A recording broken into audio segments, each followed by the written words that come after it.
broadly than that, some of the proposals to regulate in the space, things like the FTC action about a year ago, the proposals there, and more recently, some of the federal court cases in the US, not to mention a couple of developments in Europe as well as the UK.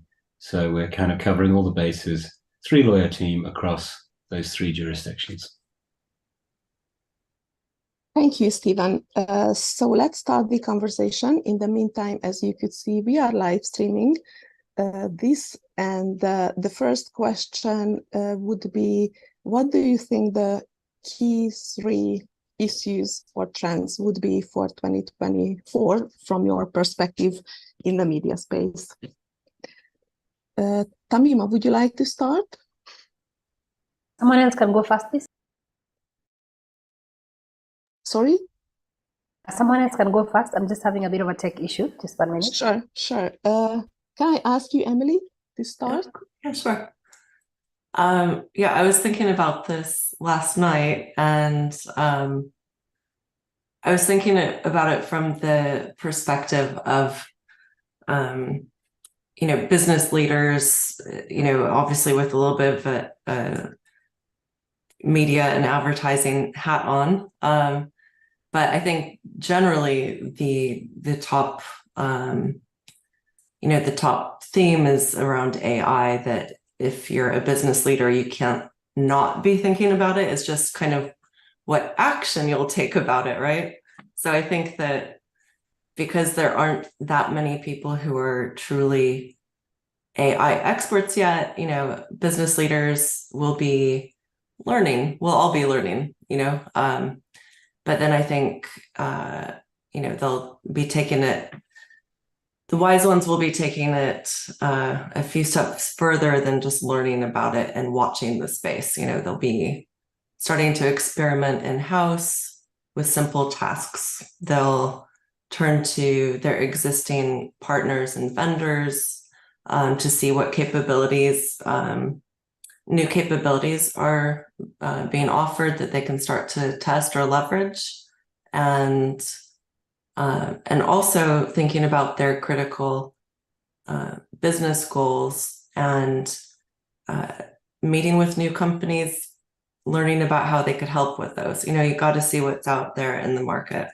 So, if you're a brand, that could be, if your goal is around improving your paid search performance or optimizing display campaigns, there's vendors that can help with that. And if you're a publisher, it might be, something around contextual audience targeting, being smarter, that you can offer using, artificial intelligence.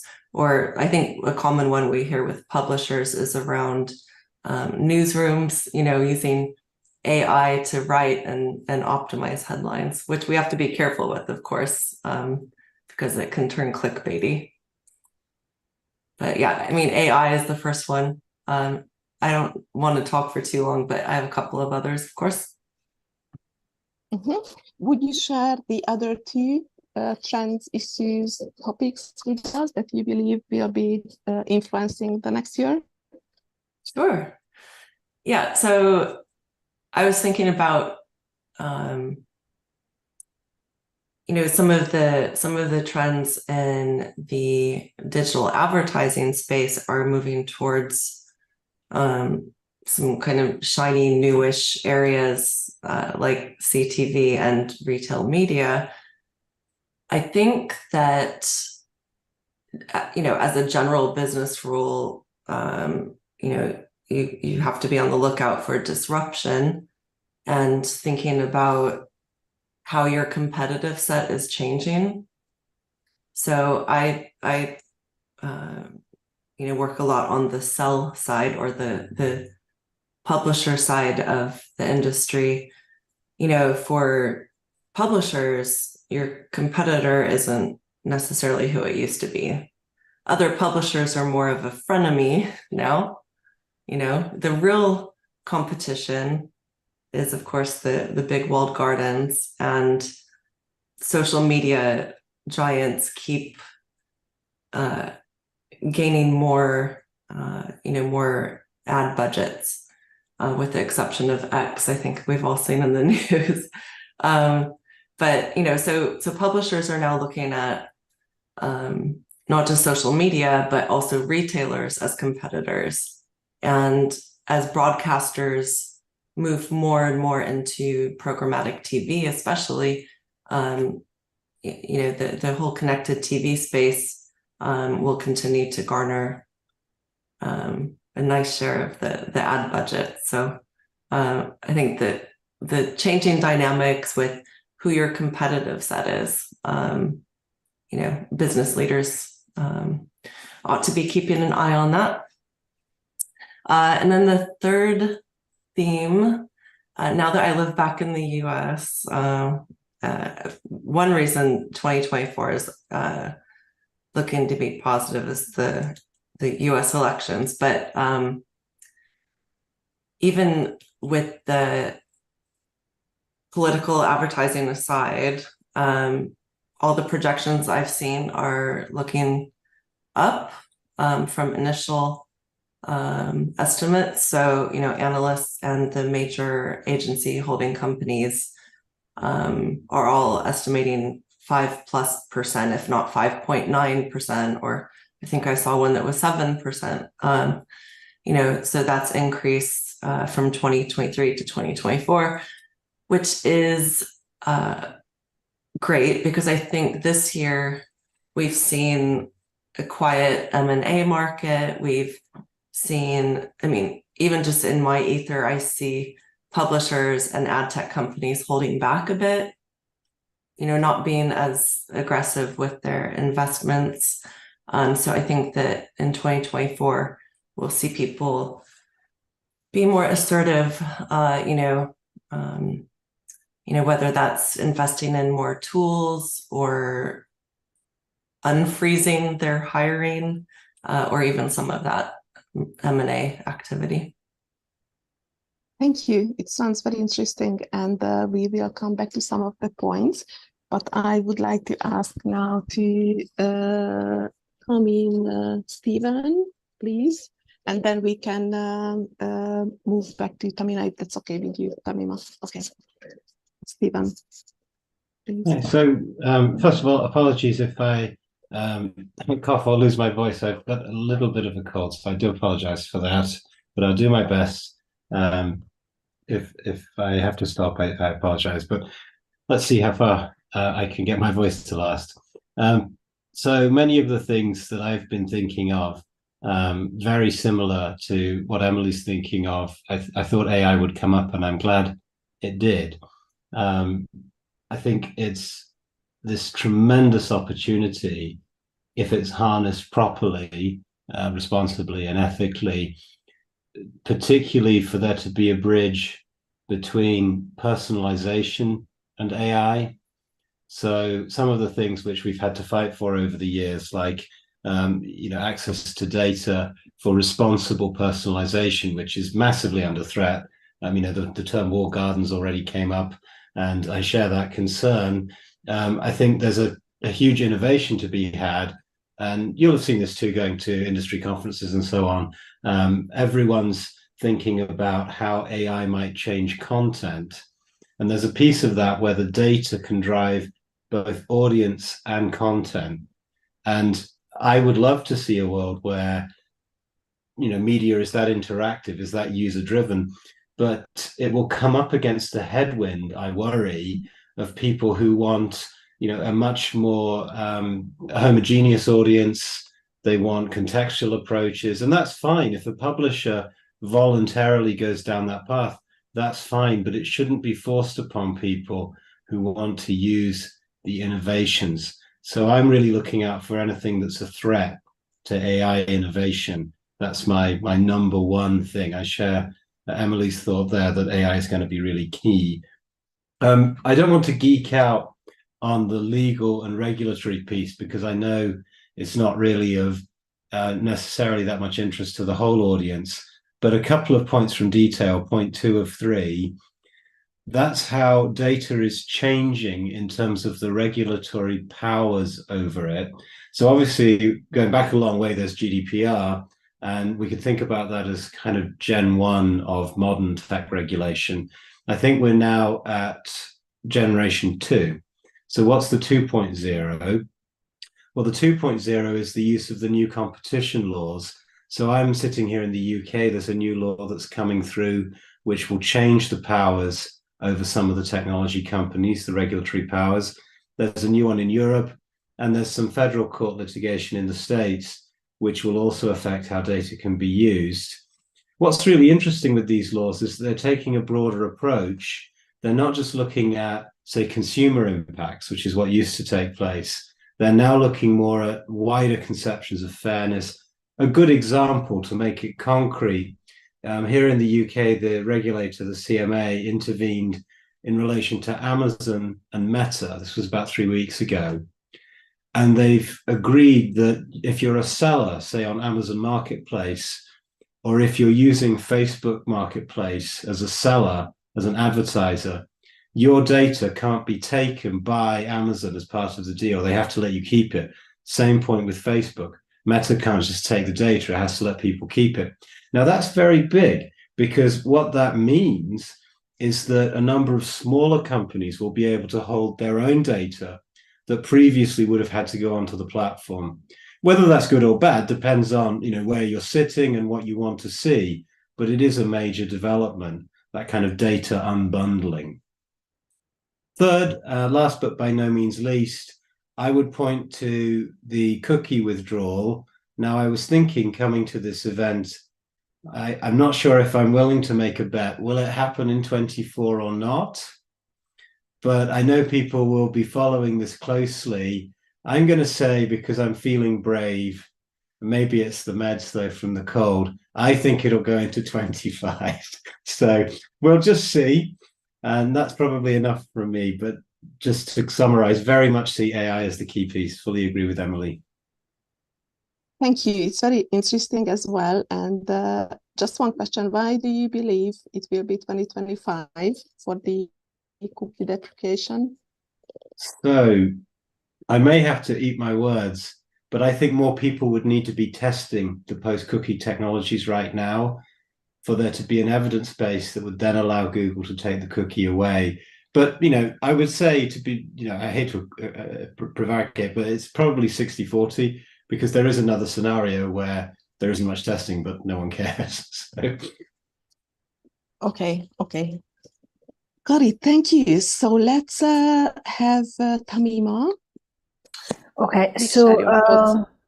cool. Thank you, Kinga. So I think mostly in Africa, the key trends for 2024 is number one, an identity refocus of what media means.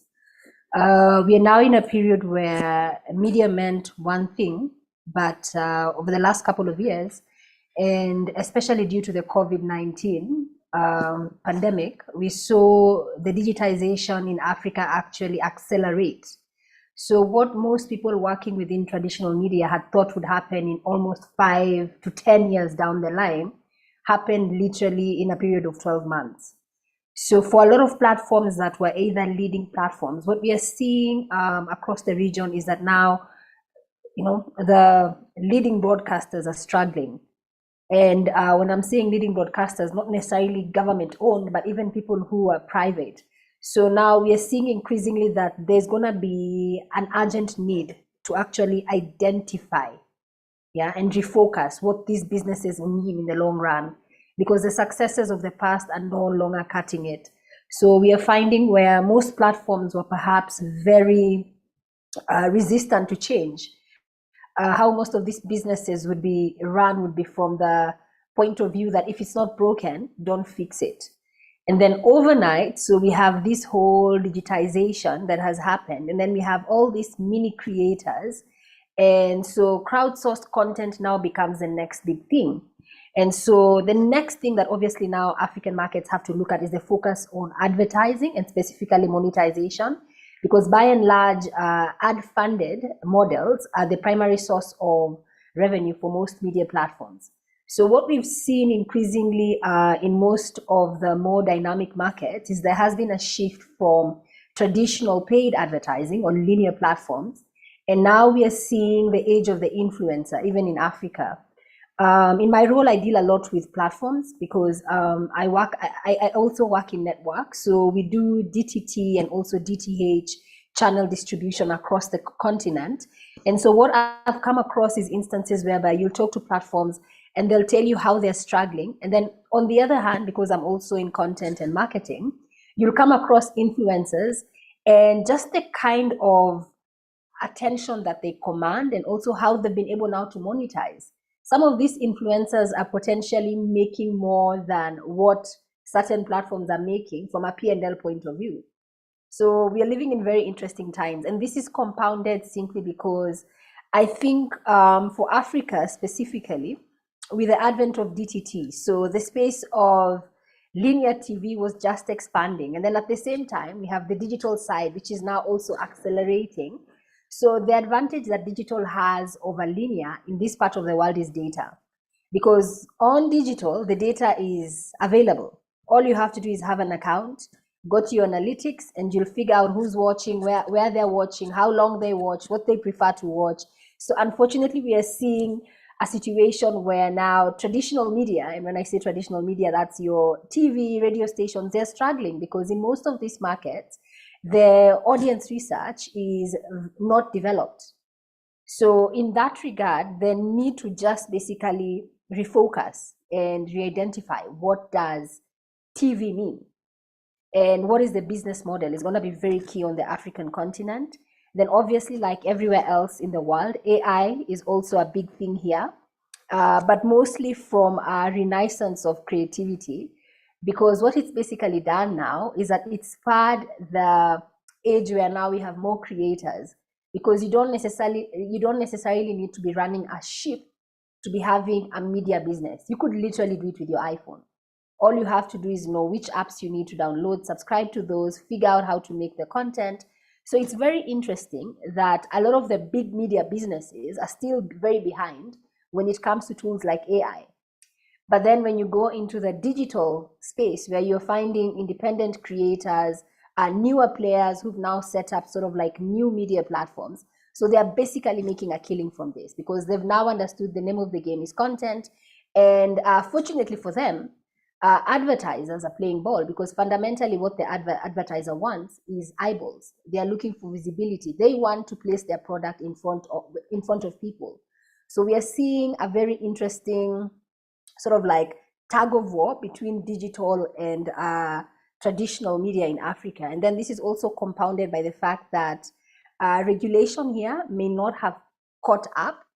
So we don't really have existing protections that sort of solidify what traditional linear TV is and obviously what digital players like the likes of Netflix. So when they come into Africa, the situation is more compounded because then they're coming in from a point where these are huge global giants within media, but when they're coming into these markets, there are no regulations that necessarily support the existing media businesses in these entities. So there are already conversations in certain markets around how to curtail them. And this also comes into play with things like content. Most African markets have very clear regulations around what type of content you can put out. And so this basically means that most content that platforms can make as producers is watershed content type of shows. So very safe family appeal. But on the digital side, you have people now who ideally shows that would never make it on television at certain hours are available basically anytime, anywhere. So these are conversations that are being had across markets, like how do we have the discussion from a content point of view, from even how some of these entities are running their businesses across the continent. So there's always the argument that the African businesses are left to pay some of the hefty taxes. And in some countries, I'm sure if you're familiar with Africa, you know that some countries have ridiculous regulations like digital taxes. So you have a scenario where platforms are already struggling. They're bearing the cost of some of these new technologies and some of these changes we are seeing because of digital. But on the other hand, what they're also facing is that year by year, their profits are dwindling. year by year, audiences are changing, because the younger the audience, that means that most of them are mobile first. So we've seen, even when I'm talking about re-identifying and refocusing the business, we've seen attempts to launch OTT platforms by certain African media players, but it's tough when you're competing against Netflix, when you're competing against Amazon, when you're competing against YouTube and Facebook. Yeah. Thank you, Tamima. And my next question is if Emily or Stephen or Tamima would like to react on each other's comments. Oh, yeah, I had a question for Stephen about that prediction about the will third-party cookies actually be deprecated in Chrome in 2024? So, and the reason I'm directing my question to you is because, do you think that if Google does not deprecate the cookies, then that would be anti-competitive in a way? Because over the last couple of years, I just keep thinking there's all of these companies that have been created, like a whole cottage industry, if you will, around cookie deprecation, entire businesses being created, every business having to invest loads of time and money to prepare, whether they have or not, it's a whole separate question. But there, I agree that there has not been enough widespread testing. And that's actually one of the things I want to, maybe touch on later. But do you think it's anti-competitive, like that, that Google would keep kicking the can down the road to the detriment of all of these companies who have invested and built companies with this plan to deprecate the cookies? That's a really interesting question, and I think it goes to show also that when you have these big scale regulatory interventions, there's a sense in which no one will ever be happy, because there are people who say keep the cookie, there are people who say if you don't keep the cookie, both is anti-competitive. But I think it's true, to your point, it could be both here, because the lack of clarity is a major problem. And I know that's a relatively easy point to make, but I think it's really key here that however the market should develop, it should develop in a clear fashion. And as you put it, Emily, kicking the can down the road again, I mean, it might happen. That would be, I think, likely, unless there is more on testing. The other curveball is whether the proposals change. One thing that strikes me with the current proposals is that they're actually quite aggressive in terms of how much data they pull out. Now, I don't want to go into too far into the weeds, but some of those APIs, they've got things in them like time delays that you just think, well, why do you need a time delay on this? Like, that doesn't make it private or not, whether you know it now or a couple of hours later. So there are lots of issues like that where there's still a lot of space for negotiation. The different sides haven't really committed to anything definitively yet. But I think there is quite a likely scenario where there is a delay, and that would leave people who've been trying to create those privacy enhancing technologies a bit exposed. But over time, I think the skills that they've developed will be valuable. They're showing up more and more in the AI space, that the input data for AI might well need some kind of privacy enhancing technology. So I suspect that the companies you refer to would find another market if they had to, if they haven't already. That's a great point.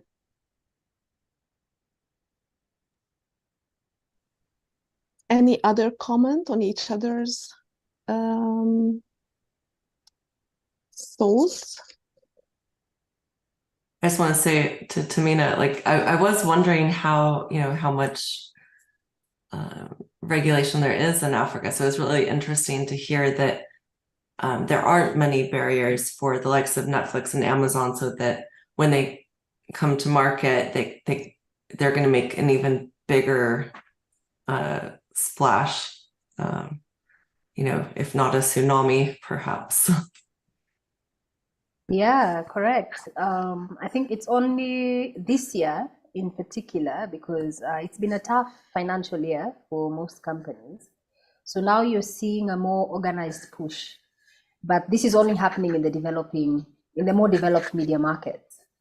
And primarily this would be Nigeria, Kenya, Ghana, and South Africa. So in most parts of the continent, media hasn't yet fully developed. So you're having almost 2 cycles happening at one go. So there's a process that media has potentially taken in other markets with the opening up of the space, thanks to DTT and DTH technology. So you're having more platforms, but in the same breath now you're having the creator sort of media now also taking center stage. And in some markets, in fact, some of the biggest stars are created on new media. They come from YouTube, they come from Facebook, they come from Instagram, which now poses the question of, is TV dead? And it's tough, I'll tell you that, it's tough. I deal a lot with owners, I deal a lot with CEOs, MDs running these platforms. And here in Kenya, as an example, some of our top media houses are behind on salaries, as an example, you know.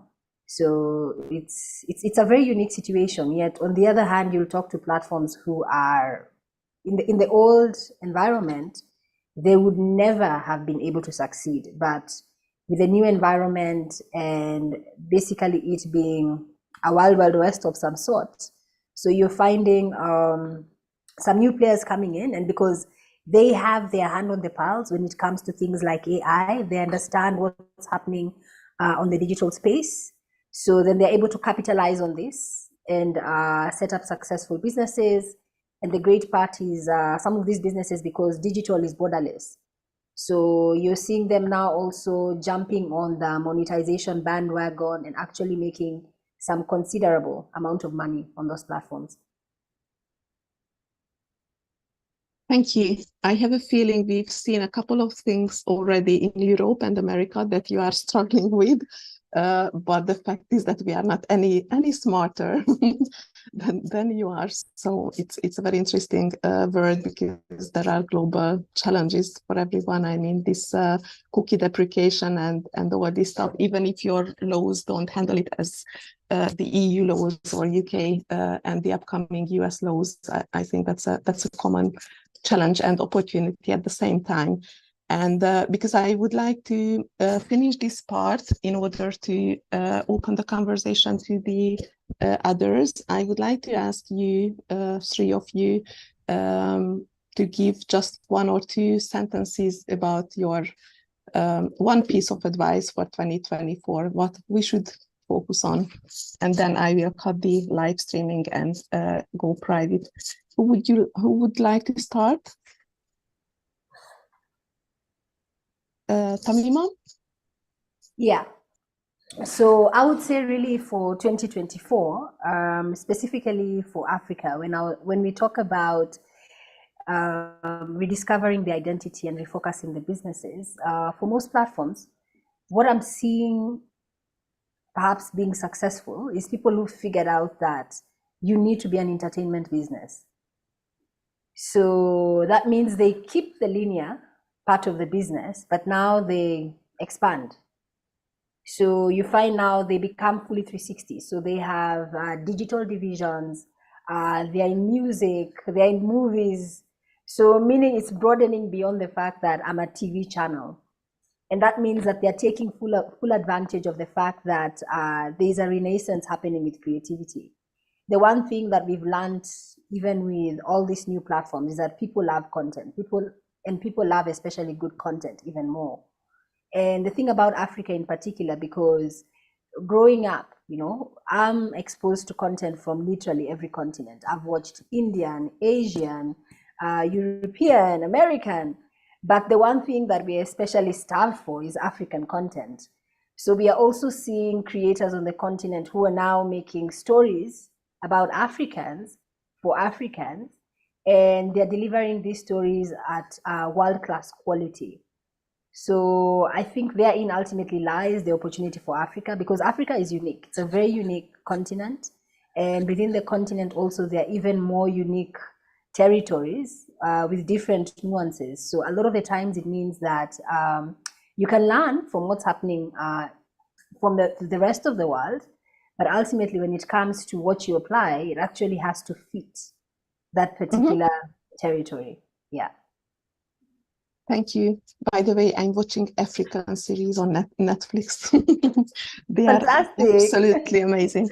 Yeah. Thank you, Tamima. Emily, can you carry on, please, with your final thoughts? So we touched a little bit on signal loss, like lots of cookies. So I mean, I think that if I had to just choose one thing to talk about for my last points, it would be, it's not just third-party cookies that are going away. It's also, Google ad IDs.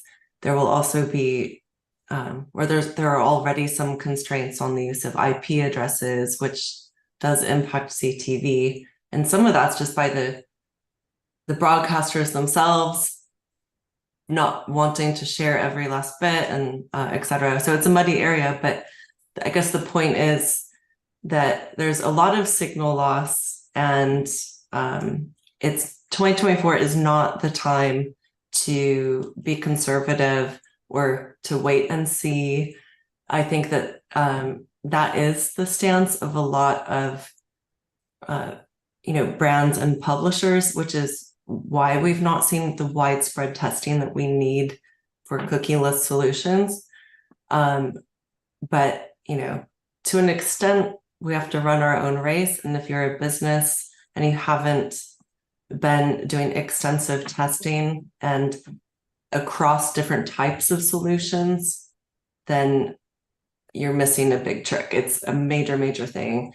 And I feel like I shouldn't even have to say that, because we've been saying this on, on webinars and at conferences for the last few years at least.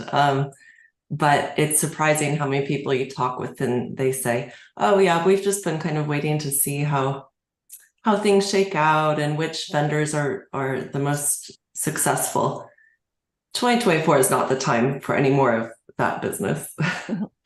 Yeah, I think this wait and see attitude is a global one. As far as I understand, different continents. Thank you, Emily. And Stephen, please. So I'll make a recommendation, which is at risk of being overly broad, but it's simply to be positive.